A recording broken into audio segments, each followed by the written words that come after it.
약간 개인 투자자 입장에서는 과거에 돈 벌었던 기억이 아직까지 남아 있잖아요. 그래서 네. 저희 코로나가 아직도 계속 되고 있고 코로나 때 사실 제약 바이오 산업이 엄청 확 뛰었었잖아요. 네네. 뭐 제약 바이오나 또 빅테크는 아까 뭐 잠시 말씀해 주신 것 같고 이런 쪽은 아직 해가 뜨려면 멀었을까요?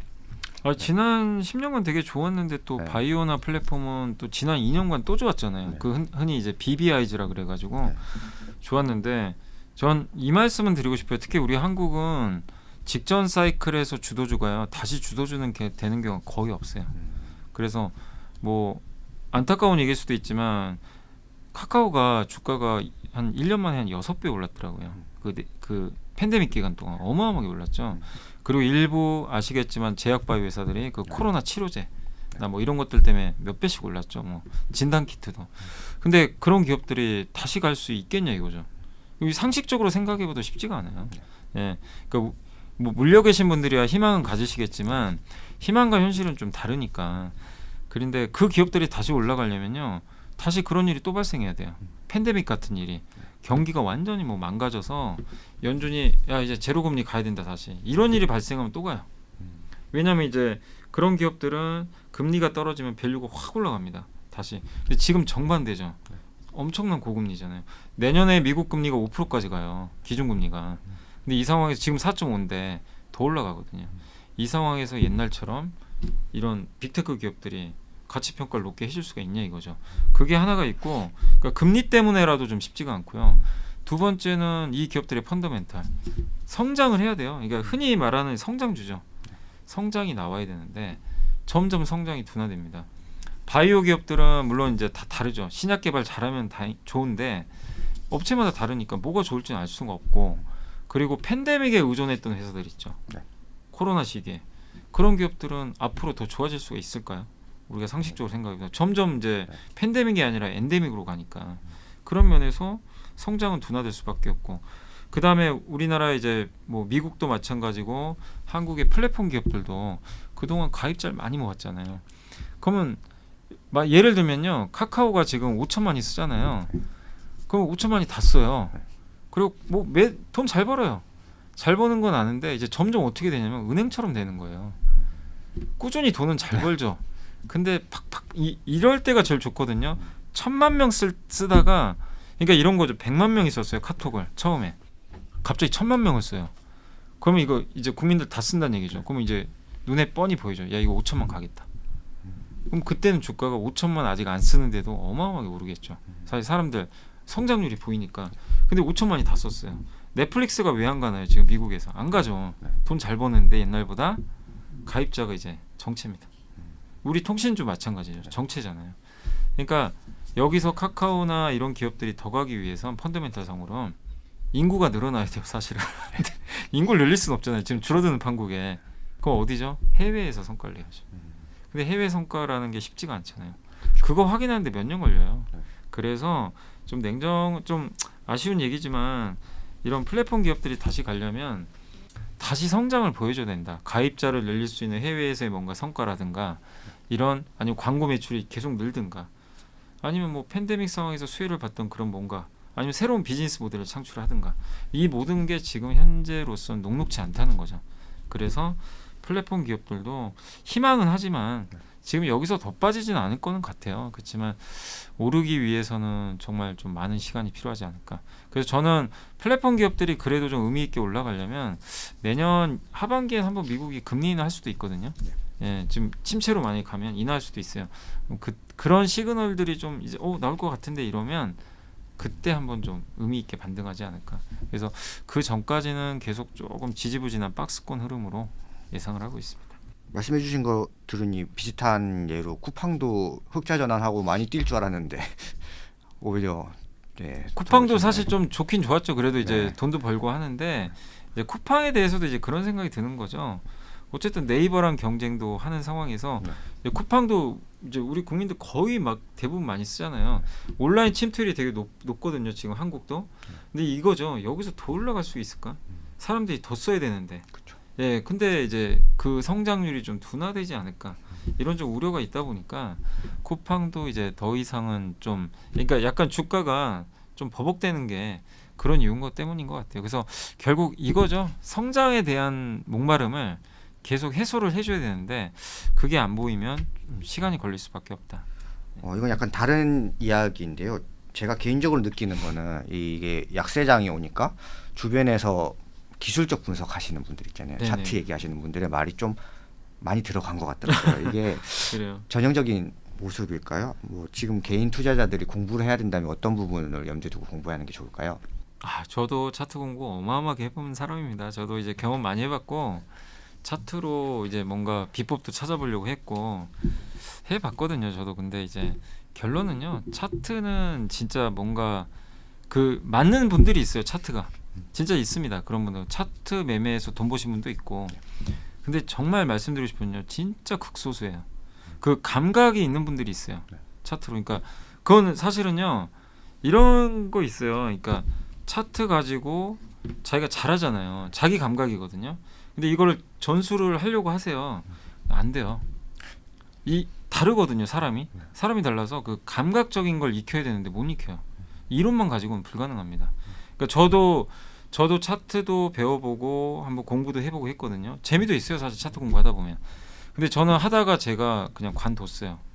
안 맞더라고요. 전혀 안 맞고 돈도 벌어보기도 하고 까먹기도 해봤는데 결국엔 그냥 도돌이 펴였어요. 사실은. 근데 결국엔 뭐냐면 저는 이 말씀 드리고 싶어요. 차트 공부를 하지 말라는 게 아니라 맞는지 안 맞는지는 해봐야 알잖아요. 하고 싶으신 분들은 하세요. 하시는데 제가 감히 장담컨대 10분 중에 8, 9분은요 안 맞습니다. 솔직히 그 중에 한 분 정도 맞을 수 있어요. 그래서 저는 차트 공부보단 냉정하게 말씀드리고 싶은 건 그 시간에 기업 분석 공부하자. 사실 주가라는 게 그렇잖아요. 주가는 우리가 상식적으로 생각해도 이 기업이 돈 잘 벌고 미래의 현금 흐름을 지금 반영하는 거거든요. 어떻게 보면 미래의 현금 흐름이 늘어날 기업들을 우리가 분석을 해서 찾아내서 쌀 때 사는 거. 그 워런 버핏이 한 얘기잖아요. 그럼 성공해요. 근데 왜 자꾸 실패하냐면 이 기업 분석을 안 하세요. 첫 번째로. 근데 기업 분석을 해서 통찰력을 발휘한 다음에 밸류에이션 싸냐 비싸냐 이거 평가해서 싸면 들어가고 마지막에 인내심이에요. 그리고 가져가는 거예요. 그러다가 계속 업데이트하는 거죠. 내가 생각한 거랑 아닌데 이 기업 손절하는 거고 내가 생각한 것보다 훨씬 잘해요. 추가 매수. 그런 식으로 하는 건데 대부분은 그냥 그렇게 안 하고 예를 들면 이런 거죠. 어떤 이제 유튜브에서 누가 나와서 야 좋다고 하더라. 거의 그래요. 그래서 그거 보고 근데 저도 유튜브에 많이 나오지만 제가 분명히 말씀드리고 싶은 거는 유튜브만 보는 건 공부가 아니에요. 그 유튜브를 보시고 자기 걸로 자기가 만들어 가야 되거든요. 그게 진짜 공부잖아요. 유튜브란 좋은 매개체가 있는데 그냥 그거를 보고 그냥 따라만 하시더라고요. 아니, 그건 절대 아니고 어쨌든 결국 저는 차트만 가지고는 사실 차트 보고 차트는 과거 그림이잖아요. 과거에 이랬으니까 앞으로 이럴 거야. 사실은 앞으로 일을 어떻게 우리가 알 수 있겠어요. 차트만 가지고.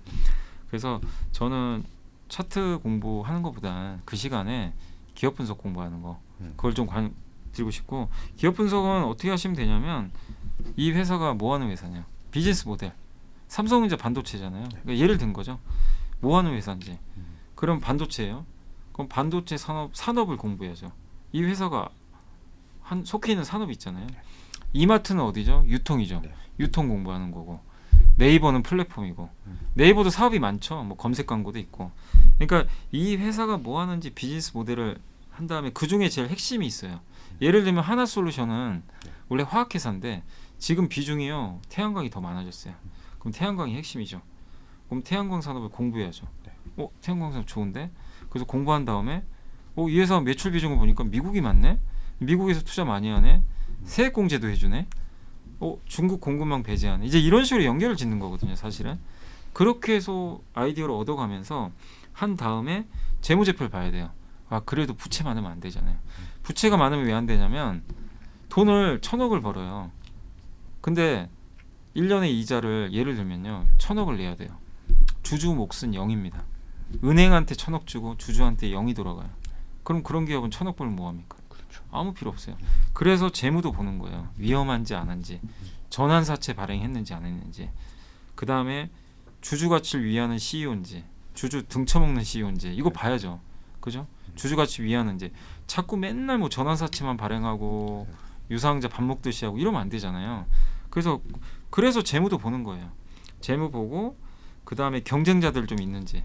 하나솔루션은 미국의 태양광 주택 1등 기업이거든요. 보는 거죠. 어떤 회사들이 있는지 이것도 보고 그리고 주주 환원도 잘해주는지 복합적인 거예요. 이런 것들을 하고 마지막에 그래서 비싸면 하나솔루션이 아무리 좋아도요 비싸면 사면 안 됩니다. 근데 주가가 옛날 평균하고 비교해 보는 거예요. 뭐 예를 들면 PBR이 예를 들어볼게요. 삼성전자는 PBR이 1.2배에서 2배 사이 왔다 갔다 하거든요. 지금 어디냐면 그러니까 작년 초에 삼성전자 96,000원 갔잖아요. 그때가 PBR 2배짜리였어요. 그럼 역사적으로는 비쌌죠. 비싼 거예요. 지금은 어디에 있냐면 1.2배가 좀 안 돼요. 그러면 평균으로 보는 거죠. 싸죠. 이렇게 이제 비교 분석을 하는 건데 그럼 밸류가 싸잖아요. 이제 그런 식으로 분석을 해서 투자를 해서 실패도 할 수 있고 성공도 할 수 있잖아요. 근데 이렇게 해서 꾸준히 경험을 쌓아나가는 건데 그러다 보면 이제 기업에 대한 분석이 되면서 이게 자연스럽게 자산이 돼요. 자기 자산. 그러면서 성공 스토리가 쌓이면 결국 성공을 하게 되는 건데 여기 그 미스터마켓 저자님 중에 정채진 씨가 계시잖아요. 그 실제로 전업체로 성공하셨잖아요. 이런 식으로 하시는 거잖아요. 실제로. 예. 그냥 차트 보고 하시는 게 아니잖아요. 그래서 저는 차트 보실 수 있는 감각이 있으시면 하셔라. 근데 제가 분명히 말씀드리지만 차트 대부분 보셔가지고 성공할 확률은 거의 희박하고 기업 분석 공부하자. 그 시간에. 저는 그걸 다시 한번 좀 말씀드리고 싶습니다. 근데 또 개인 입장에서는 사실 이사님께서 말씀하신 좋은 회사들 뭐 1등 회사들이 좀 무겁게 움직이잖아요. 네. 그래서 좀 재미는. 근데 시간을 안 태우면요 절대 돈을 벌 수는 없습니다. 그건 진짜로 오늘 내가 분석해서 내일 20% 간다. 그럼 얼마나 좋아요. 그건 근데 있을 수 없는 일이에요. 그거는 제가 아까 처음에 말씀드렸죠. 운의 요소라니까요. 근데 이런 거예요. 오히려 더 위험한 게 오늘 내가 이거 뭐 예를 들면 어설프게 기업 분석을 했어요. 이거 나 진짜 이제 기업 분석 된다. 그래가지고 종목 하나 딱 찍어서 내일 아침에 들어갔는데 그게 뭔가 모르는 재료가 있었는지 20% 딱 올랐어요. 그럼 그 사람은 거의 망합니다. 그렇더라고요. 왜냐면요 자기 실력으로 착각을 해요. 제대로 분석도 안 했는데 올라가잖아요. 그럼 이게 이렇게 해도 되네? 그럼 사실 그건 운이거든요. 근데 이제 거기에 빚까지 태우기 시작해요. 결국 다 까먹어요. 그래서 오히려 시간을 두고 천천히 수익 나신 분들 있죠. 처음엔 수익이 안 나다가 막 사자마자 한 5% 까먹기도 하고. 근데 내 아이디어 맞으면 공부를 분석을 정확히 하셔가지고 뚫고 갔는데 그게 6개월, 1년 후에 올라가서 수익이 났다. 그분이 오히려 롱런을 하세요. 진짜로. 왜냐하면 또 그 과정에서 견디는 과정도 경험을 해본 거니까. 그래서 좀 천천히 거북이처럼 진짜 하셨으면 좋을 것 같습니다. 미스터마켓 2023에 좋은 정보가 있으니까 그 정보를 네네. 토대로 하면 될 것 같습니다. 근데 아무래도 책에서 공개하신 거는 좀 되게 약간 정말 확률이 높고 이런 이사님께서 많이 걸으신 정보일 것 같아요. 네네.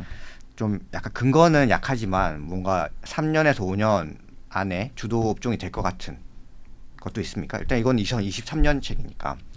뭐 3년에서 5년 보면 딱 사실 답은 나와 있어요. 뭐냐면 로봇 같은 거죠. 우리 눈에는 잘 안 보이지만 삼성 관계자가 제가 인터뷰한 기사가 기억이 나요. 뭐라고 했냐면 집에 1인 1 로봇 만드는 시대로 만들겠다. 그러니까 집에 이제 휴머노이드 로봇이 있죠. 테슬라 일론 머스크도. 그러니까 미래는 정해져 있어요. 사실 인공지능하고요. 그 다음에 로봇, 자율주행. 그때쯤 되면은 지금보다 훨씬 더 성능 좋은 자율주행이 나오겠죠. 로봇도 사실 자율주행이거든요. 그거 알아서 가잖아요. 로봇이. 또 사실은 이제 자율주행이고 그다음 스마트 팩토리, 완전 공장 자동화. 그럼 그 모든 걸 할 수 있는 거는 다 최첨단 반도체입니다. 거기 들어가는 인프라가 첨단 반도체죠. 이걸로 연결되면 사실 답은 나왔어요. 근데 이제 언제 될 거냐 이거죠. 이제 그래서 어려운 거죠 사실은. 그리고 그 기업 중에 망하는 기업도 나와요. 하다 보면 로봇주 중에서도 성공하는 기업도 있겠지만 도태되는 기업도 있을 겁니다. 그래서 저는 이제 그런 섹터들은 권유는 드리는데 그냥 무턱대고 야 이거 몇 년 후에 될 거니까 묻어두자. 이거는 위험하다는 거예요. 아닌 기업도 있을 수 있으니까. 그래서 저는 이제 현실적인 조언을 해드리면 제가 책을 좀 늦게 썼으면 이걸 넣었을 것 같아요. 내년에 이제 가장 주목할 수 있는 이슈 중에 하나가 제가 아까 3가지 결핍 말씀드렸지만 또 한 가지가 드디어 중국이 컴백합니다. 중국이 돌아와요. 그러니까 중국의 소비가 그동안 없었어요. 아시겠지만 제로 코로나를 너무 세게 해가지고 근데 이제 제로 코로나 못 들어갑니다. 이제 중국은 이번에 시위도 있었지만 중국 인민의 무서움을 안 것 같아요. 중국 정부도 이거 그대로 두면 안 되겠다. 큰일 나겠다. 그래서 확진자가 지금 어마어마한데도 안 들어가잖아요. 봉쇄 안 하잖아요. 그리고 우리나라가 올해 초에 저도 그때 걸렸거든요. 3월에 그때 하루에 50만 명씩 걸렸어요. 예, 우리나라 인구로 치면 엄청난 거잖아요. 지금 중국도 지금 장난이 아니거든요. 근데 내년 춘절에 중국 사람들이 이동하잖아요. 이제 명절이니까 그때 한번 많이 또 퍼질 것 같아요. 근데 그 2월이 지나고 나면 어쨌든 이제 오미크론은 치사율이 좀 낮잖아요. 그래서 그 이제 면역 과정을 한번 겪고 나면 중국도 이제 완전히 오픈을 하고 본격적으로 아마 3월이나 4월부터는 드라이브를 걸 것 같아요. 올해 뭐라고 했냐면 경제공작회의에서 내년 1순위는 무조건 중국 소비다. 소비 회복을 그냥 아예 제시를 해버렸어요. 중국이. 그다음 부동산도 좀 부양시키겠다. 부동산이 살면 또 중국 소비가 삽니다. 같이. 그래서 이 두 가지 축으로 보면 중국 소비가 살 것 같아요. 그럼 중국 소비 중에 뭐가 살까? 이거 고민해 보니까 우리 그냥 머릿속에 아마 제가 질문해도 딱 떠오르실 것 같아요. 대부분 화장품 생각하세요. 그죠? 중국 소비하면 네. 뭐 의류 막 이런 거 있잖아요. 중국 왜 그런 거 하지 않을까? 근데 중국 사람들이 지난 2년간 가장 소비가 안 됐던 게 어디냐면 이 자료에 나와 있더라고요. 가전제품, 가구 이런 걸 거의 못 샀대요. 그거랑 자동차 이쪽 소비가 많이 줄어 있다고 하더라고요. 근데 혹시 기억나세요? 2년 전에도 우리나라도 코로나 걸리니까 밖에 못 나가니까 뭐 했죠? 재난지원금을 싸줬죠. 가전제품 사고, 가구 사고. 그 집을 이제 그 뭐라 그래? 심즈 했죠. 심즈 게임. 집 꾸미기. 리모델링 많이 리모델링 같은 거 많이 했죠. 그때 뭐 엄청났죠. 근데 그때 물론 가전 가구 회사도 갔는데 가전 가구에 들어가는 그 소재가 뭐냐면 석유화학 제품들이죠. 플라스틱 같은 거 있죠.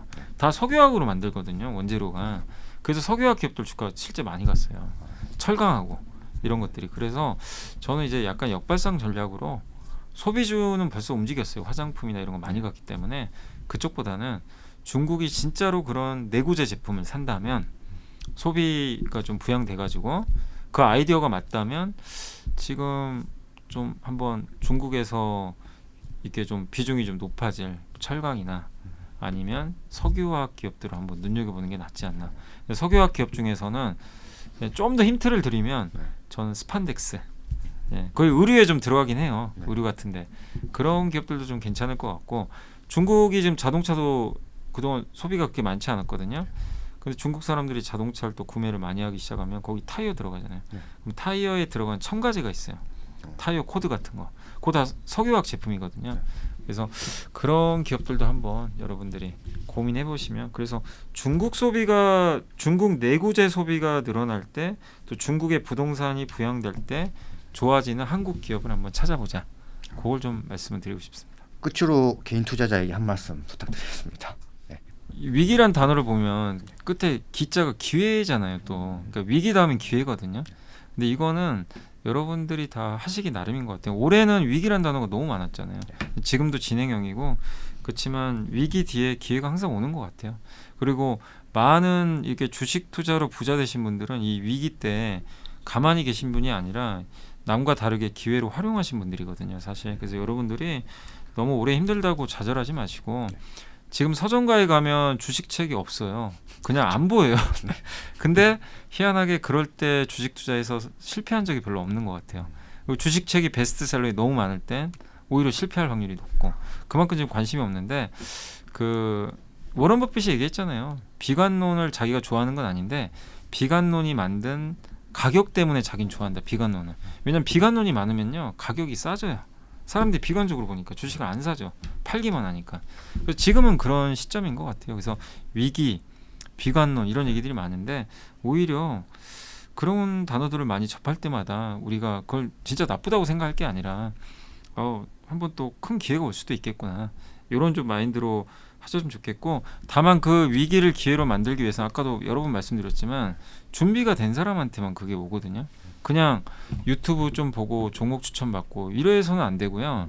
자기가 분석할 줄 아는 뭔가 경험을 쌓아야 되거든요. 그래서 이 이 책에도 좋은 내용 정채진 씨가 쓴 것도 있고 뭐 많은 분들이 쓰셨잖아요. 뭐 ROE 보는 법이라든가 좋은 기업 분석하는 법들이 있거든요. 그래서 여러분들이 자기만의 기업 분석하는 법을 꼭 한번 마스터를 하셨으면 좋겠어요. 예, 너무 어려워하지 마시고 그래서 그런 경험을 좀 바탕으로 해서 꾸준히 좀 이런 안 좋을 때 투자를 해 나가신다면 좀 그래도 성공할 수 있는 투자자가 되지 않을까. 그래서 너무 좌절하지 마시고 투자를 꾸준히 좀 해주셨으면 좀 좋을 것 같습니다. 오늘 좋은 말씀 많이 나눠주셔서 감사합니다. 네, 네, 감사합니다. 감사합니다.